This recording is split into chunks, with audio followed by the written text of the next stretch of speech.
Okay, so here's another interesting video. I'm going to give you some mining archaeology and tell you the history, a little bit about some of these tunnels. And actually this particular one here, I'm going to tell you the truth, is almost exactly right behind the famous Pikes Peak Mountain. The tunnels on average took months and months to blast these out of rock. Sometimes when you go down and see the tunnels, you can actually see some of the starter holes that the original miners did by hand to put the dynamite sticks in. Here's one here. That's what that is. Looks like it was done with a hand pump drill. And when you dynamite rock, you need your holes in 3 different places, like a triangle shape somewhere. And you make a triangle and then you blow out your rock. If I take you down here, I want you to be able to see where they might have had like a triangle shape. You can see where they blew out a section. This looks like one right here. Well, they started on top, then they blew out the sections by hand, and they went back in with small hand tools and they dug them out and chipped them out by hand. And when you look up on the tunnel and you see these ridges, you can kind of sort of see how some ridges kind of stop. Let me see if I can blow this up kind of close. See how it has a flat spot? You get like a depth and then a flat, and the depth of the flat looks like stairs from here. That's probably every single time that they started to blow out a section. They still leak and they still have water to come down the side from the side of the mountain, because that's always going to do that no matter what, no matter where you are. Water will find its way to seep down. This place here, I think they called it tunnel number 1. And it's at the end of a road called Gold Camp Road, where old people now have a rumor that there's no gold there and that there was never gold there. That's not true. I see fragments of worthless picking gold all the time, just fairy dust. And I have found tons of the old mines that the county didn't close off back in the 1970s in Colorado Springs, in the 1980s, and then finally they did the rest of it in the early 1990s. They closed off the rest of the, you can see where they did some blasting right in here. And this one here still looks like it has a little bit of blasting residue in it. And then, so the county, Colorado Springs, Colorado, decided to shut off all the caves, all the mines, period. And the last ones were closed up in the early 90s, and I got here after I was in the Gulf War. When I first got here after the Gulf War, you used to be able to camp on the tunnels. There was nobody up here, no one. And you had to have a 4-wheel drive to pretty much get in. Smells like a cave, looks like a cave. There's a series of them up here. I think just 2 or 3 are left that you can go through if you get in line. I mean, it's that many people now. I guess these are becoming rare and hard to find and hard to get to. And so I thought I'd do a video film of one. And on average, they say it took 2 to 4 months to do every single one of these tunnels through the Granite Mountain rock. And it took teams of men, teams of horses, mules, teams of wagons, and then dump the debris. And the reason why they were originally built and started was because they had to get to the gold, which was discovered in the early 1800s. And then the railroads came through about 1840 through Colorado Springs. And they needed to get the railroads through. And didn't pay very well. It paid about 2 cents a day if you got lucky working on a hammer crew. And a lot of those guys also were the same ones that worked the mines and they worked the railroads. Back then, those were the only jobs to have. Yep. Here comes some happy people. All right. Little piece of history there. Yep, that's the tradition. You go through the tunnel, put your lights on, and beat. And that tradition started for a reason. Because if you were coming through there for TNT and dynamite, or you were coming through there with another wagon, you definitely want to let somebody know you were coming through, so it was tradition. And then the tradition lived on with the old Model T cars, where you just beep your old Model T, squeak, squeak, and then, you know, you bring your old Model T through there, and it was just a fun thing to do. It was kind of neat, you know. Back in those times of days, I was about as wild and crazy as you could get.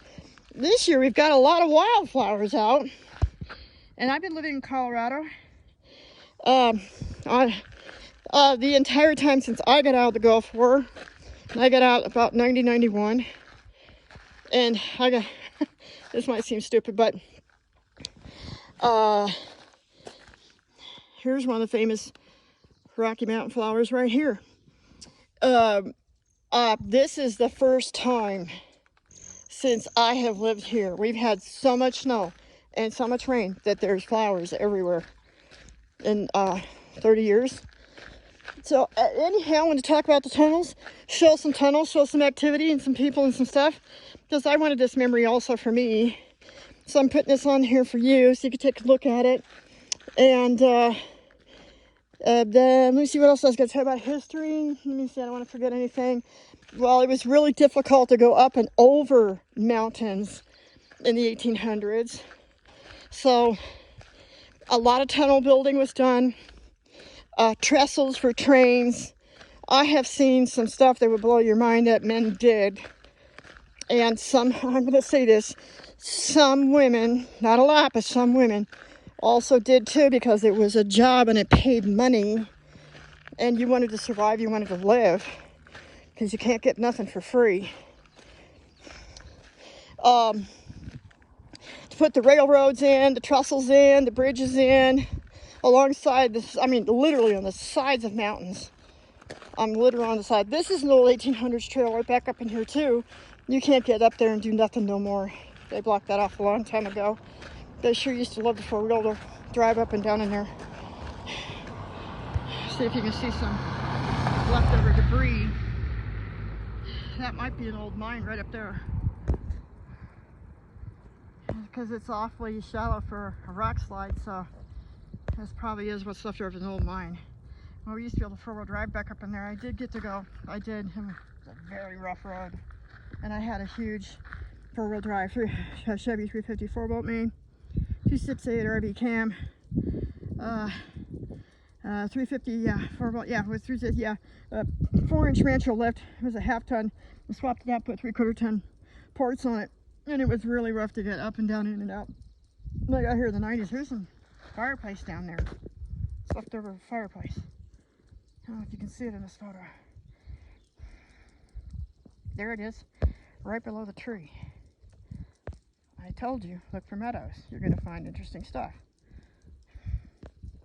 But you can kind of tell this is kind of cleared out. And another interesting thing is to look around at the different types of tree life. This is interesting to me. All of a sudden, here are some trees that are not indicative. Bloop, just right in the middle, in a pine area.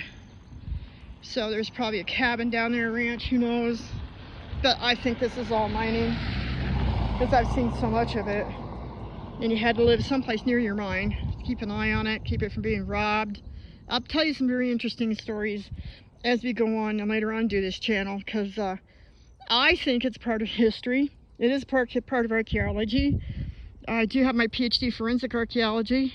It was not mining archaeology, but that's what I'm going to coin it, and that's what I'm going to start talking about and start showing. I'll bet, I wonder, these two plain dirt humps here, like there could have been old mining activity. And there's a very interesting spot between the trees that kind of comes down. And that could very well be another road, who knows. Yeah, kids are idiots, they're jerks. In fact, when you come out here to places like this now, they're driving 70, 80, 90 miles per hour.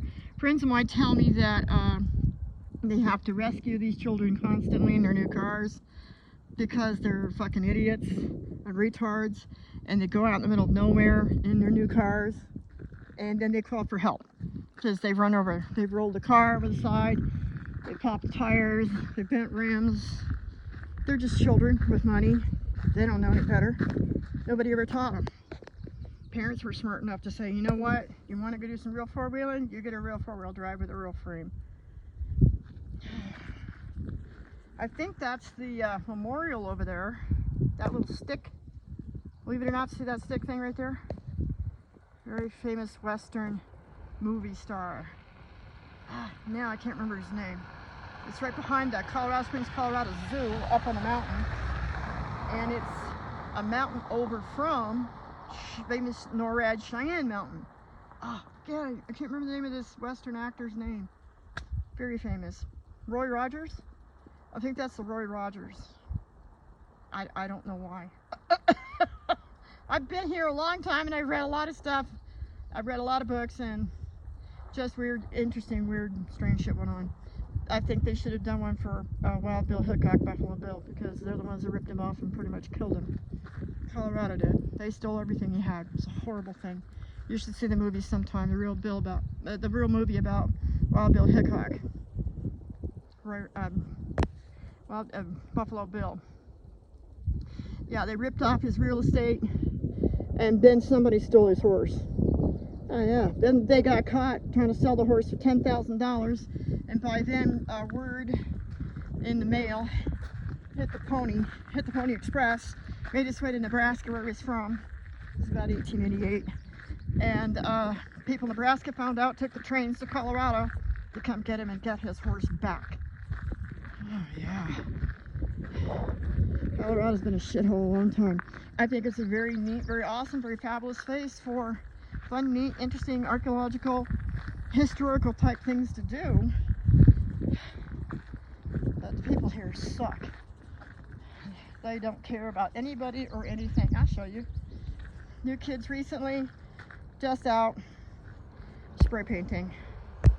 Stupid shit. A historical rock. Creek beds, nature, parks. This started during CD19. And they just started spraying, just spray paint on nature.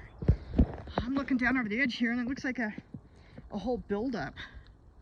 It looks like an unnatural buildup, so I think they put a lot of stone in here to support this area by hand. It's probably hard to tell from where you're at, but it looks like it's placed to me, and you wouldn't believe the size of boulders men used to pick up and put in, and the stuff they used to do and they used to build. I've seen some amazing mind-rocking stuff. Just unbelievable. The smelters, the mines, the mine camps, the old cabins. They had to be some of the strongest people that we ever had. People are so much weaker now, and so much less skilled. So I'm hoping to show a bunch more films about interesting stuff and skills and history and archaeology. And you can write me. I'll do the best I can. If you don't like something, I can't help that. I'm doing the best I can under circumstances. If you don't like the channel for some reason, don't watch. I don't know what to tell you. You can move on. We're still alive. We're not dying. The world hasn't ended. So this is today's episode for today.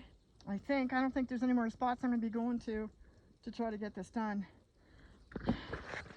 I had the four-wheel out here, and it's very heavy traffic. 5 o'clock. It's the 28th of June 2021. Yep, it's been trying to rain recently quite a bit, which is kind of nice. It was up almost 100 degrees. We had extreme snow until May, and then we hit 100-degree days. Unbelievable. And tons of washouts. Has been tons. Well, have a good time. If you like the channel and you want to see some neat, really cool stuff and know some more stuff about history and archaeology and mining and survival and tips and tricks on how to do things when you're out, how to take care of stuff, just click and subscribe. You know the deal. Have a good time. Thank you.